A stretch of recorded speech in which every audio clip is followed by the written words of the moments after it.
고린도전서 1장 18절의 말씀입니다. 신약성경 264페이지 근처에 있는 고린도전서 1장 18절의 말씀, 우리 한 절의 말씀입니다. 한 절의 말씀 함께 합독하시며 마음에 받겠습니다. 함께 읽습니다.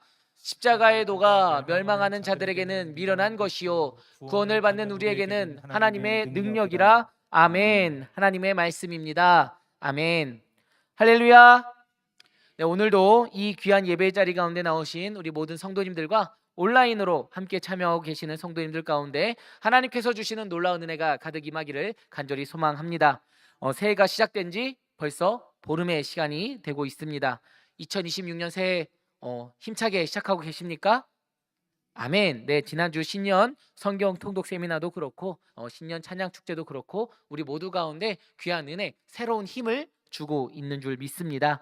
계속해서 정말 이 우리에게 새로운 은혜를 허락하시는 하나님과 함께 힘차게 2026년 보내는 우리 모든 성도님들 될 수 있길 간절히 소망합니다. 올 한 해도 우리 가운데 부어주실 하나님의 은혜를 기대하며, 그리고 이 성경 공부를 통해 더욱 깊어질 우리의 믿음을 기대하며 나아가는 귀한 은혜의 한 해 될 수 있길 소망합니다. 우리 이 마음 담아서 옆 사람과 함께 인사 나누시겠습니다. 온라인으로 예배드리시는 성도님들도 댓글창에 반가운 인사와 이름 남겨주시면 우리 모두에게 은혜가 되겠습니다. 우리 함께 인사하겠습니다. 올 한 해도 같이 걸어갑시다. 올 한 해도 같이 걸어갑시다. 네, 우리 한 번 더 인사하겠습니다. 믿음의 반석 위에 굳건하게 서갑시다. 믿음의 반석 위에 굳건하게 서갑시다. 아멘. 네, 올 한 해도 승리의 여정으로 우리를 인도하시는, 그리고 믿음의 반석 위에 굳건하게 세우시는 주님을 온전히 바라보는 귀한 한 해 될 수 있길 소망합니다. 우리 신년 첫 번째 수요 성경 공부의 자리, 우리의 몸과 마음을 활짝 열고 시작해야 되겠죠? 네, 우리 계속되는 게임의 시간을 통해서 우리의 몸과 마음을 활짝 열도록 하겠습니다. 자, 오늘은 우리 새로 오신 김주혁 목사님께서 함께 참여해 주셨습니다. 네, 방송실 준비됐을까요? 네, 좋습니다. 자, 우리 새로 오신 우리 김주영 목사님과 함께하는 게임 시작하도록 하겠습니다. 하나, 둘, 셋. 야! 네, 많이 나왔습니다. 정답은 바로 야곱이었습니다. 야곱에서 알 수 있듯이 오늘의 제시어는 성경 인물입니다. 성경 인물. 네, 다음 제시어 가볼까요? 하나, 둘, 셋. 셋! 다시 한 번만 들어볼까요? 모세. 하나, 둘, 셋. 셋!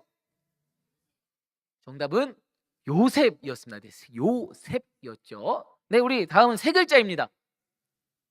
하나, 둘, 셋. 네! 네, 누구시죠? 네, 우리 정하원 권사님 목소리였던 것 같은데요. 바로 베드로였습니다. 네, 정답 베드로. 네, 좋습니다. 우리 한 번 더 해볼까요? 세 글자. 하나, 둘, 셋. 다니엘! 네, 맞습니다. 우리 다니엘이었습니다. 네, 네 글자입니다.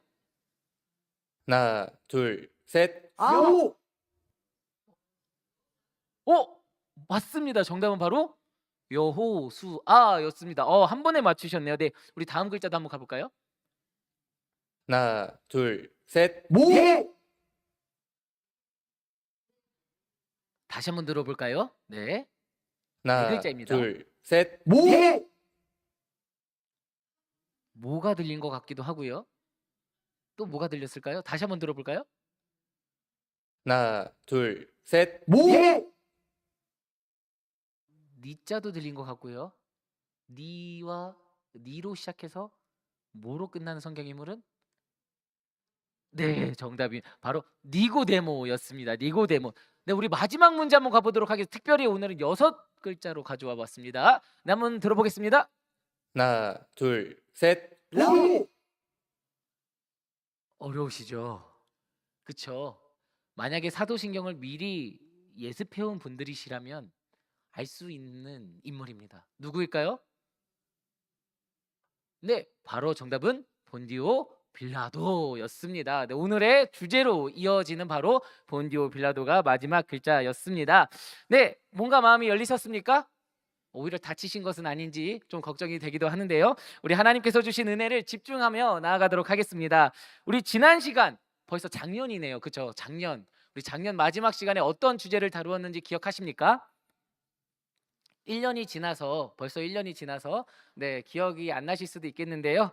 우리 지난 시간에는 예수 그리스도의 탄생에 대해서 우리가 함께 살펴보았습니다. 감사하게도 성탄절 전날 크리스마스 이브에 그 주제를 다룰 수 있었죠. 주님께서는 완전한 인간의 몸으로 육체를 이루신 참 인간이자 참 하나님이심을 우리가 함께 살펴보았습니다. 성령으로 잉태되심으로 그리고 동정녀 마리아에게서 나심으로 죄가 없으신 그분께서 우리와 같이 함께 하시고자 인간의 육체를 입고 오셨죠. 제일 먼저로는 우리가 성모 마리아에 대한 오해를 풀면서 시작했습니다. 마리아가 예수님을 잉태했다고 해서 신성시 될 수는 없다. 우리의 예배의 대상은 오직 하나님 한 분, 예수 그리스도 한 분임을 우리가 살펴보았죠. 마리아는 말씀에 순종하는 인간의 본으로서 우리가 함께 살펴볼 수 있었습니다.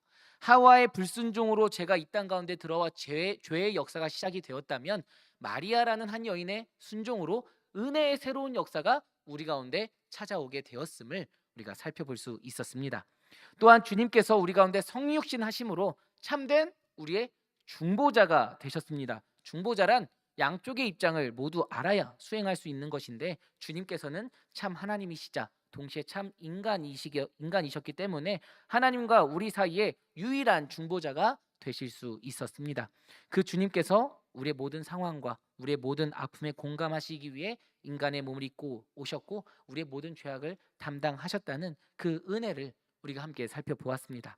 그래서 우리가 지난 시간까지는 예수님이 어떤 분이신지, 성자 예수님께서 어떤 분이신지, 누구신지에 대해서 함께 살펴본 것이었죠. 하나님의 아들이시며 중보자로서 이 땅 가운데 오신 예수 그리스도의 은혜를, 그 존재를 우리가 함께 살펴보았습니다. 물론 우리의 생각과 우리의 지혜로는 모든 것을 알 수 없고 이해할 수 없을 수 있습니다. 하지만 이렇게 조금씩 우리가 믿는 주님이 누구신지, 우리가 믿는 믿음의 대상과 내용이 무엇인지 알아가기 시작할 때 우리 안에 더욱 놀라운 일을 행하시는 하나님을 만나게 되는 그 놀라운 은혜가 우리 가운데 있길 간절히 소망합니다.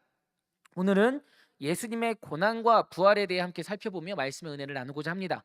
벌써 성자 예수님의 세 번째 시간이자 그리고 사도신경 주제로 하는 성경 공부 7번째 시간인데요. 오늘의 말씀을 통해서 주님께서 우리에게 베푸신 놀라운 은혜를 깨달을 수 있길 소망합니다.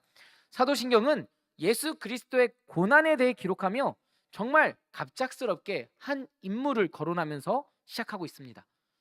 생각해보면 신기하지 않습니까?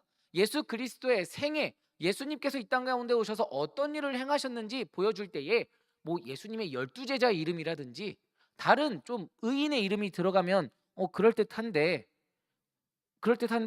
전혀 생뚱맞은 한 인물이 등장하고 있다라는 것이죠.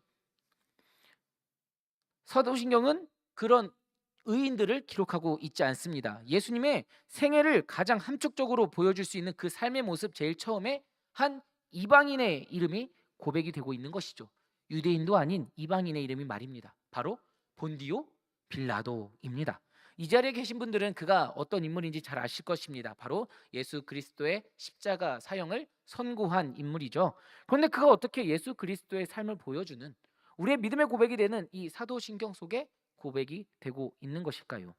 우리는 사도신경을 고백하며 빌라도의 이름을 부를 때마다 예수 그리스도께서 실제 역사 속에 계셨음을 다시 한번 믿음의 눈을 들어 바라볼 수 있게 됩니다.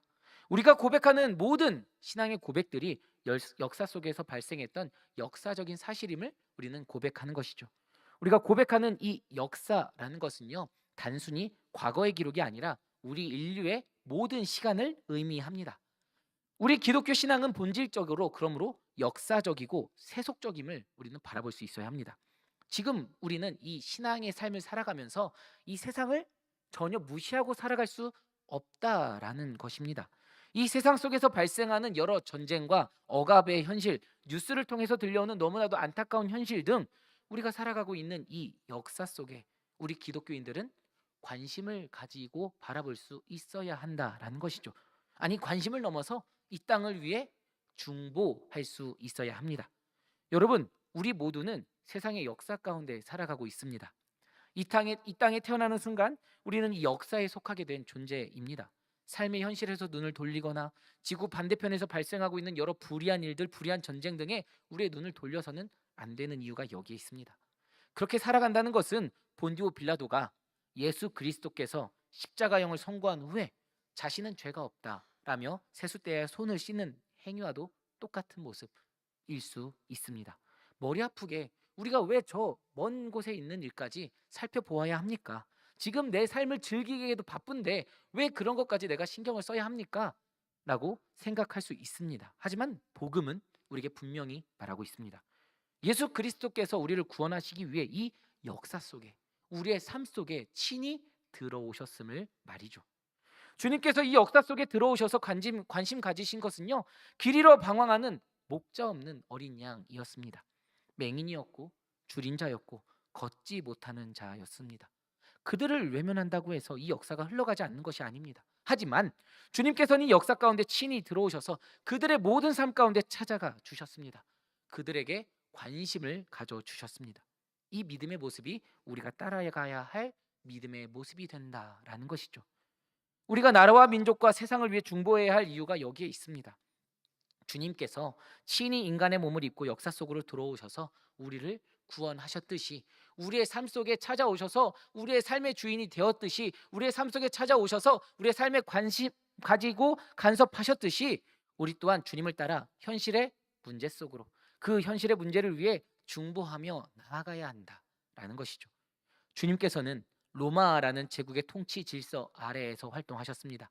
이처럼 교회는 언제나 국가의 질서를 가진 세계 속에 위치하고 있습니다. 세상의 모든 권력이 하나님께로부터 왔음을 우리는 고백합니다.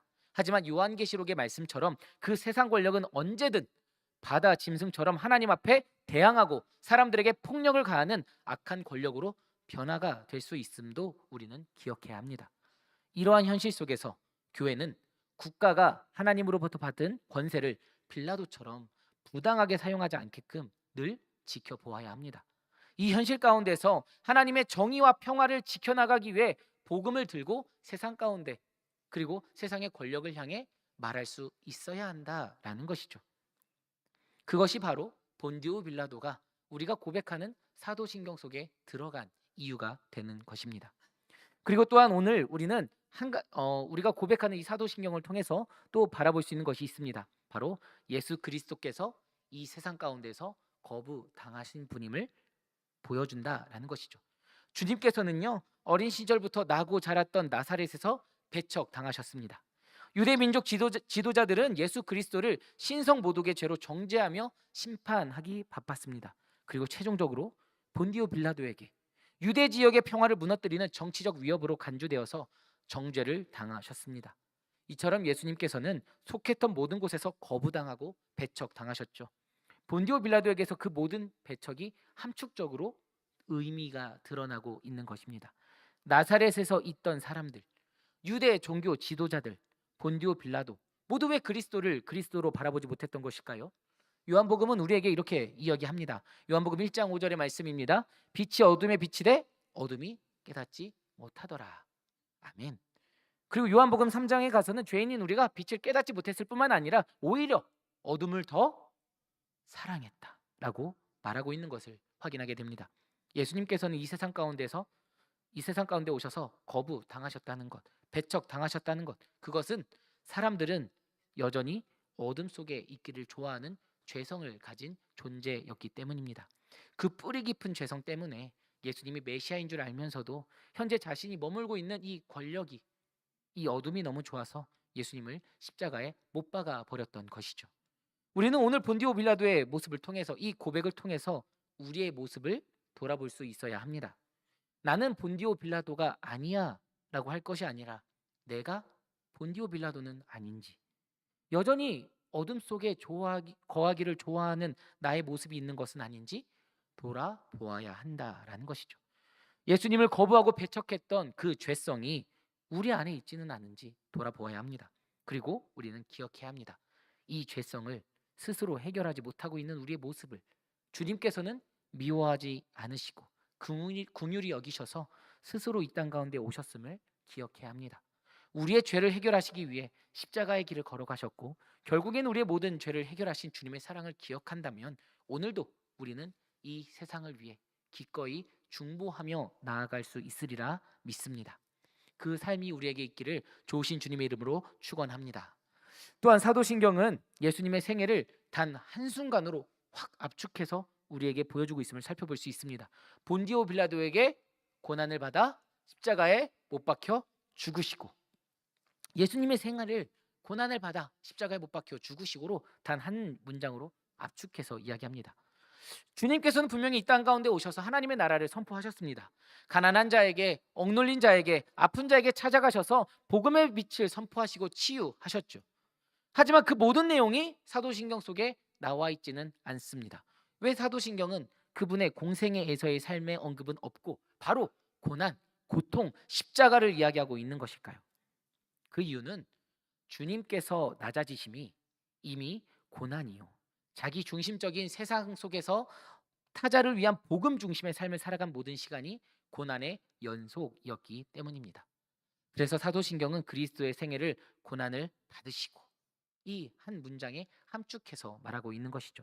이것은 그리스도의 모든 사역과 모든 삶의 모습을 그리스도의 고난의 빛 아래에서 바라볼 필요가 있음을 우리에게 보여주고 있는 것입니다. 그리고 그 고난의 정점이 바로 어디입니까? 십자가 사건이었던 것이죠. 복음서를 통해서 바라보는 예수님의 모든 삶의 방향이 있습니다. 바로 십자가의 길입니다.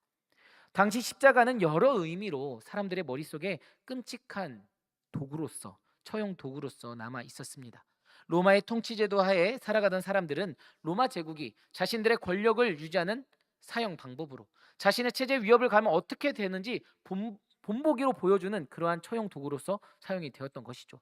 유대인들에게는 무엇이었습니까? 저주의 상징이었습니다. 신명기 21장 23절의 말씀에 보면 이렇게 기록합니다. 그 시체를 나무 위에 밤새도록 두지 말고 그날에 장사하여 내 하나님 여호와께서 내게 기업으로 주시는 땅을 더럽히지 말라. 나무에 달린 자는 하나님께 저주를 받았음이니라. 아멘. 이처럼 십자가는 저주의 상징이었습니다. 그리고 앞서 말씀드렸듯이 로마 사람들에게는 정치범을 사형할 때 쓰던 방법이었죠. 오늘 우리가 함께 공부하고 있는 알리스터 맥그레스의 사도신경 이 교재에서도요, 당시 로마인들이 십자가 사형을 어떻게 해야 잔인하고 공포스럽게 집행할 수 있었는가에 대해서 여러 방법들을 보여주고 제시해주고 있기도 합니다. 그만큼 잔인하고 수치스럽고 사람에게 할 수 있는 최악의 처형 도구였던 것이죠. 그래서 1세기를 살아가던 사람들에게 십자가의 도는 받아들이기 힘든 것이었습니다. 특히 유대인들에게 메시아로서 오신 예수 그리스도를 메시아로 바라보게 하기 힘든 저주의 상징이었기도 했으며, 방금 말씀드렸듯이 아주 잔혹한 처형의 도구였습니다. 그런데 사도 바울은 그래서 우리에게 이렇게 이야기하기도 합니다. 오늘 우리가 함께 읽었던 본문 말씀입니다. 우리 함께 다시 한 번 더 고린도전서 1장 18절의 말씀을 함께 읽어보도록 하겠습니다. 시작. 십자가의 도가 멸망하는 자들에게는 미련한 것이요 구원을 받는 우리에게는 하나님의 능력이라. 아멘. 아멘. 이어서 22절부터 24절까지의 말씀은 제가 읽어드리겠습니다. 유대인은 표적을 구하고 헬라인은 지혜를 찾으나 우리는 십자가에 못 박힌 그리스도를 전하니 유대인에게는 거리끼는 것이요 이방인에게는 미련한 것이로되 오직 부르심을 받은 자들에게는 유대인이나 헬라인이나 그리스도는 하나님의 능력이요 하나님의 지혜이니라. 아멘. 뭐라고 나와 있습니까? 십자가가 능력이 있다고 합니까? 아닙니다. 누구죠? 그리스도입니다. 우리가 십자가 사건을 바라볼 때 중요한 것이 있습니다. 우리의 시선이 십자가에 머물러서는 안 된다라는 것이죠.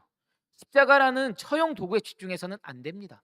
그저 십자가라는 처형 도구로만 보았을 때는 당연히 거리끼는 것이고 미련한 것이 될 수 있습니다.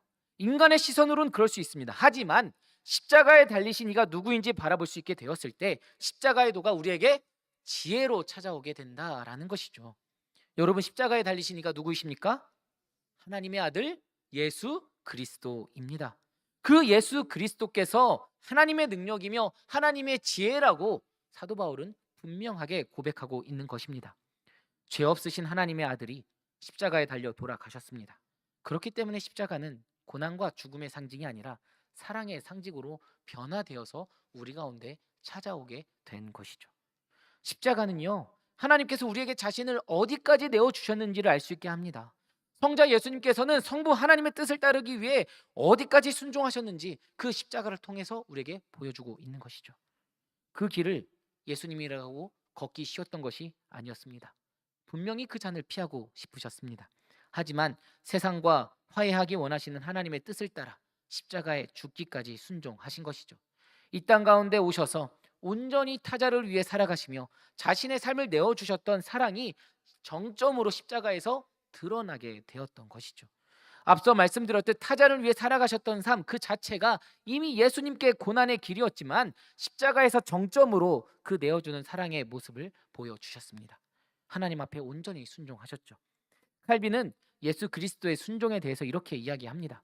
그는 우리의 구속을 위하여 죽을 인간으로 탄생하셔서 하나님의 진노를 도발시킨 인간의 불순종을 그의 순종으로 극복하시되 죽기까지 하나님께 순종하셨다.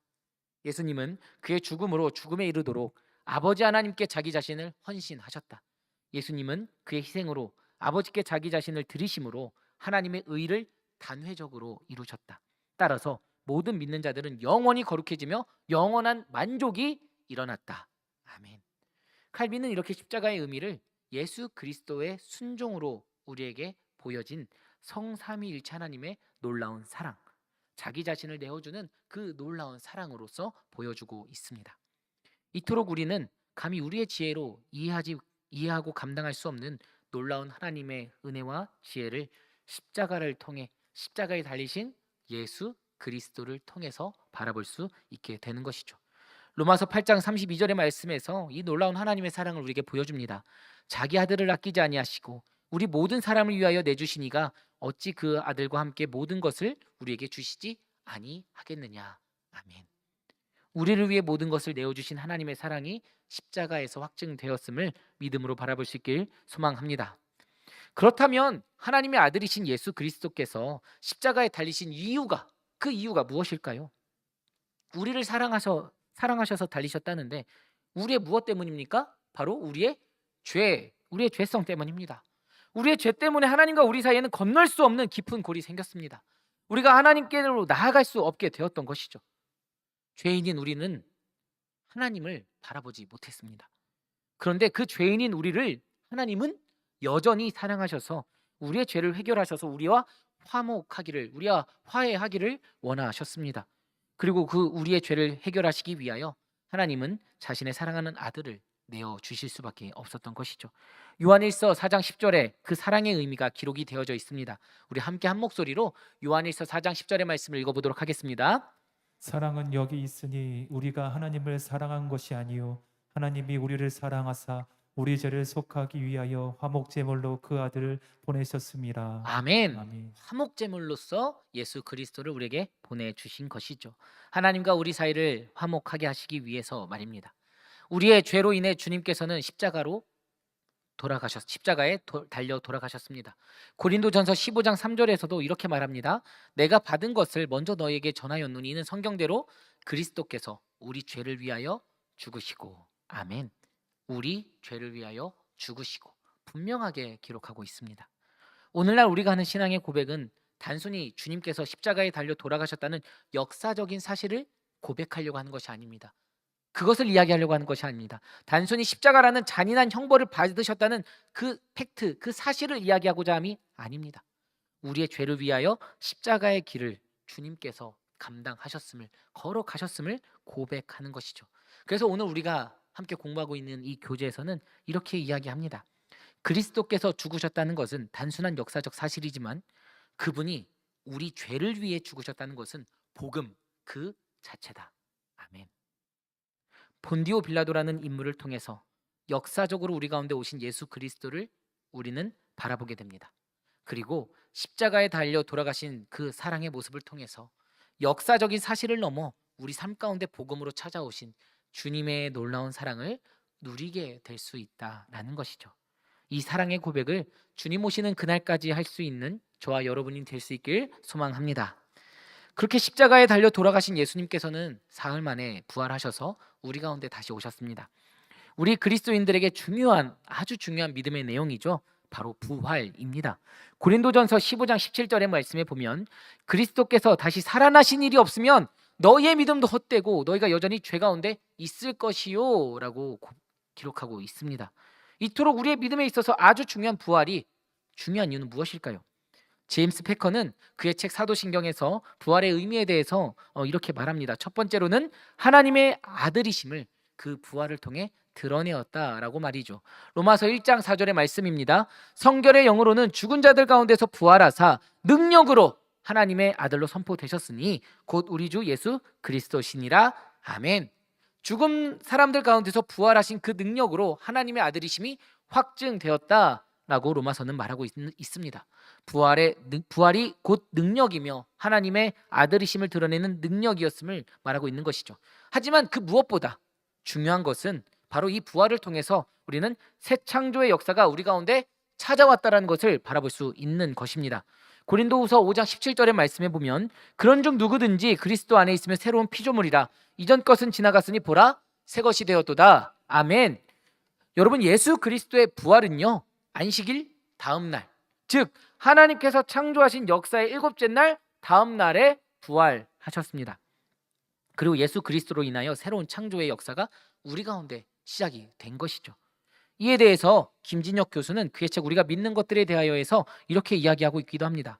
부활 이전에는 인류가 죽음의 파괴력에 저항하며 말할 수 있는 최대치가 사랑은 죽음같이 강하다 였다면, 하나님의 사랑이 죽음을 정복한 부활 이후로는 죽음은 사랑보다 강할 수 없다라고 말할 수 있게 되었다라고 말하고 있습니다.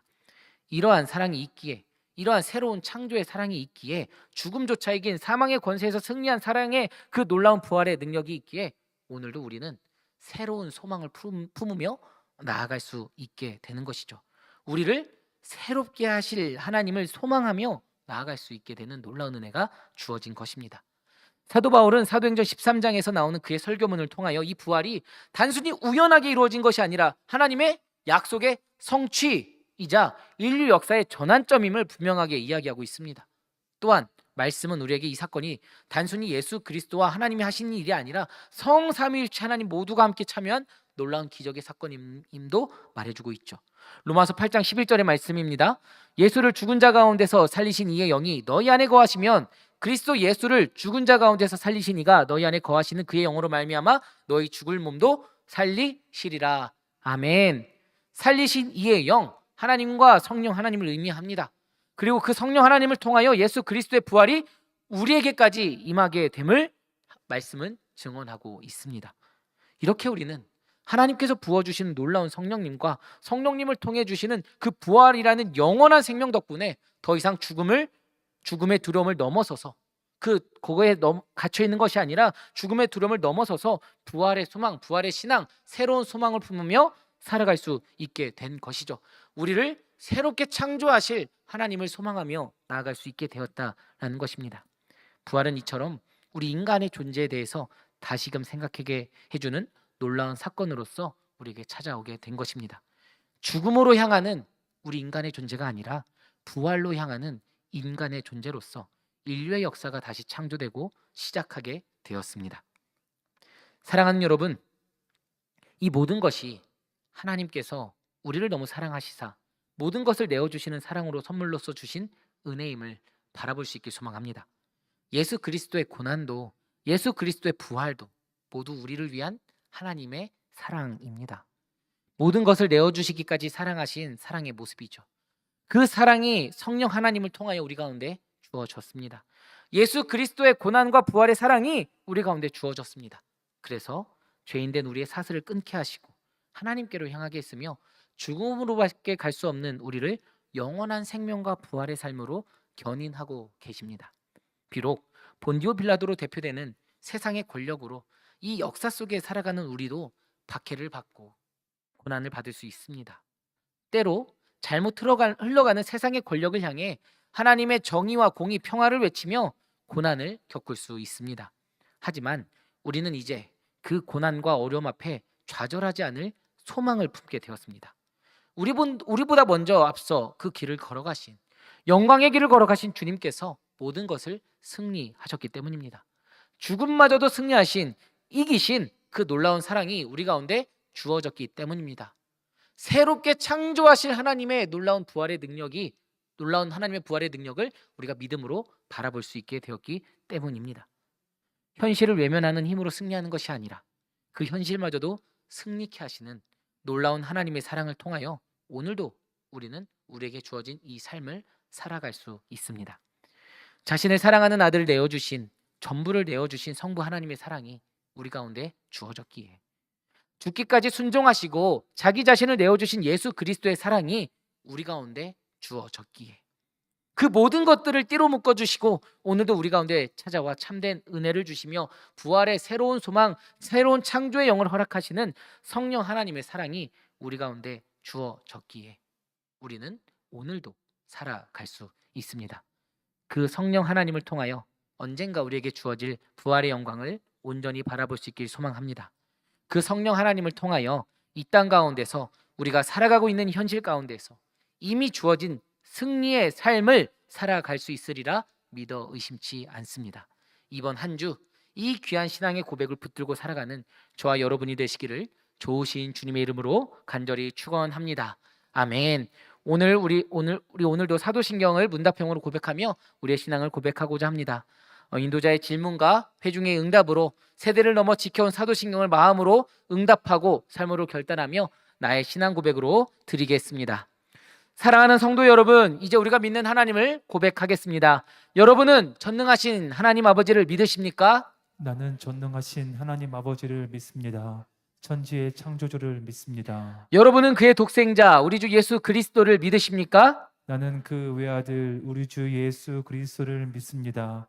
그는 성령으로 잉태되어 동정녀 마리아에게 나시고 본디오 빌라도에게 고난을 받아 십자가에 못 박혀 죽으시고 장사된 지 사흘 만에 죽은 자 가운데서 다시 살아나셨으며 하늘에 오르시어 전능하신 하나님 우편에 앉아 계시다가 거기로부터 살아있는 자와 죽은 자를 심판하러 오십니다. 여러분은 성령과 그분이 이루시는 거룩한 공동체를 믿으십니까? 나는 성령을 믿으며 거룩한 공교회와 성도의 교제와 죄를 용서받는 것과 몸의 부활과 영생을 믿습니다. 아멘. 아멘. 이 귀한 사도신경의 고백이 우리 삶 속에서 새롭게 창조되고 우리 삶 속에서 새로운 고백으로서 날마다 응답되어지는 귀한 은혜가 있길 간절히 소망합니다.